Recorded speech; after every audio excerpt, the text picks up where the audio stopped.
یہ جو اخبار پڑھا جاتا ہے نا صبح اور شام کا مجلسوں میں، اس نے کھردرا کر دیا ہے آپ کے ذہنوں کو. احادیث سننے کی عادت ڈالی ہے، روایت اہل بیت سننے کی عادت ڈالی ہے. زیارت جامع کبیرہ کیا ہے، زیارت عاشورہ کیا ہے، عبید اللہ کیا ہے، مفات الجنان کس کو کہتے ہیں، امام سجاد کی دعائیں کیا ہیں.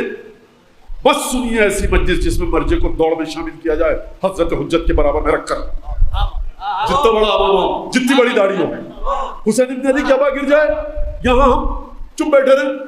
غلط ہے، انحراف ہے، گمراہی ہے، تعلیمات اہل بیت کے خلاف ہے. بس سنیے، مر نہیں جائیں گے آپ ایسی مجلسوں میں، نہیں جائیں گے.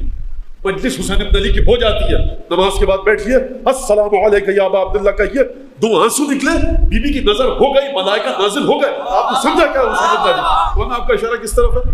میرا اشارہ کسی طرف بھی نہیں ہے. بچے پوچھتے ہیں مجھ سے آ کر، یہ دینیات کلاسز میں جاتے ہیں جو بچے نے مجھ سے، مولانا آپ نے جو امامت کا فاصلہ بتایا مجتہدین سے، یہ تو بڑا عجیب ہے. میں تمہاری نظر میں کتنا بچے کیا باقاعدہ جو بچے نے اشارہ کیا، ہم سمجھتے ہیں مجتہد یہاں پر ہے، امام یہاں پر. تف ہے ایسی دینیات کلاسز پہ، تف ہے ایسے امامے پہ، تف ہے ایسی داڑھی پہ کہ جو فاصلہ امام اور مجتہد کے درمیان بچہ بتا اتنا ہے. نحن اہل البیت لا یقاس بنا احد.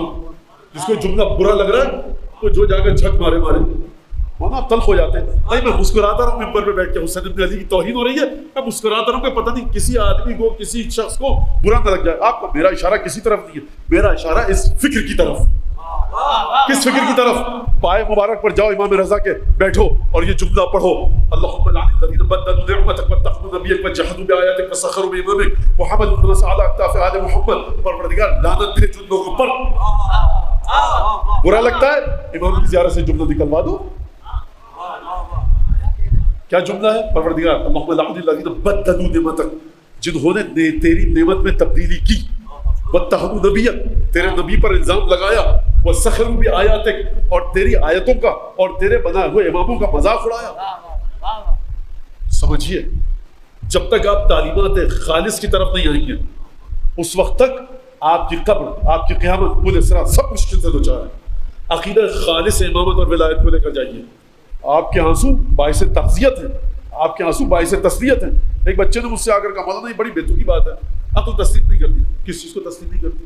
1400 برس ہو گئے، ہم روئیں گے جناب سیدہ کو کس بات کی تعزیت؟ میں نے کہا بھائی تمہاری عقل تسلیم نہیں کرتی، تمہاری اوقات کیا ہے؟ 50 سال پہلے تک تمہیں بخار ہو جاتا تھا، ہم تو کہتی تھی بیٹا لحاظ اوڑھ کر سو جاؤ، پسینہ آئے گا. اب کہا جاتا ہے ٹھنڈے پانی سے شاور لو جا کر. تو پہلے اپنی عقل کو ایک جگہ پر اسٹیبل کر لو، اس کے بعد بات کرنا.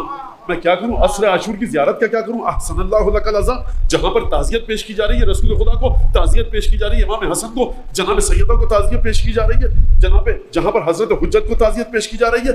اگر تعزیت کا پہلو نہ ہوتا، عاشور کے دن جب بھی مومن ایک دوسرے سے ملے یہ کہیں اعظم اللہ اجورنا و اجورکم، خدا ہمارے اجر کو تمہارے اجر کو زیادہ کرے، فی مصابنا بالحسین، جو امام حسین پر مصیبت نازل ہوئی.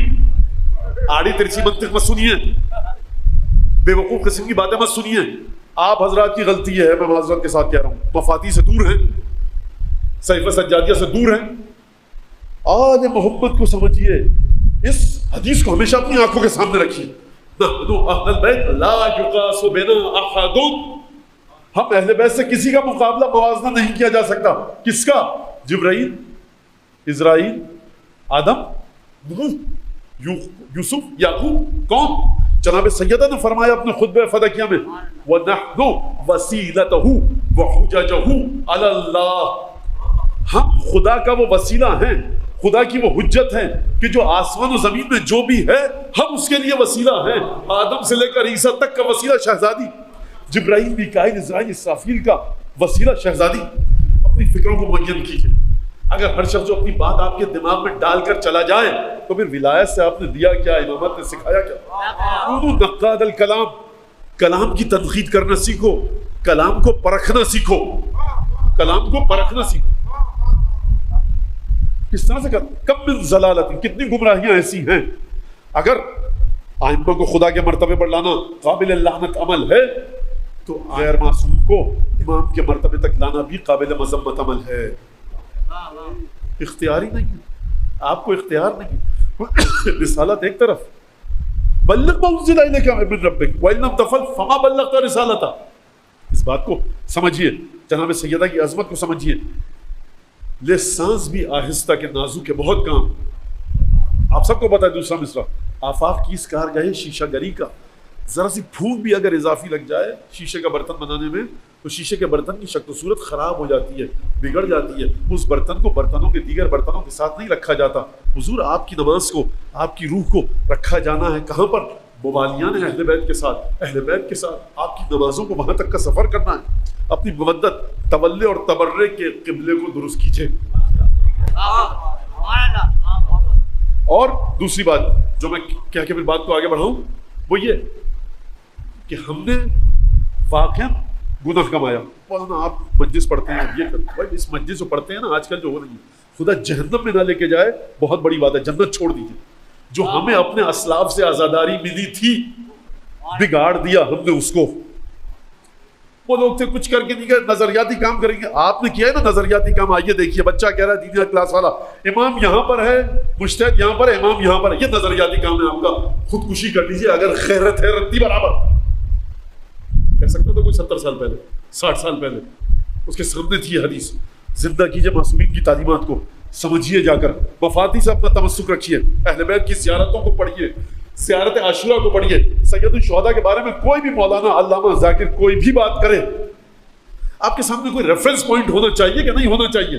بھائی یہ بوری ہے اس میں 40 کلو کا گندم بھرا ہے، ایک کہ نہیں 80 کلو کا، ایک کہ 50 کلو کا، ایک کہ 30 کلو کا. بھائی ہاتھ کنگن کو عارضی کا چلیے تو ترازو میں تلوا لیجیے. تو آئمہ آپ کو مجھ جیسے مولوی کے رحم و کرم پہ چھوڑ کے گئے. دو چیزوں کو سمجھ کے رکھیے، اہل بیت سے بڑھ کر کوئی نہیں ہے، اہل بیت کے بعد کوئی نہیں ہے، اہل بیت سے پہلے کوئی نہیں ہے. ان تک آ گئے خدا تک آ گئے، ان سے ہٹ گئے خدا سے ہٹ گئے.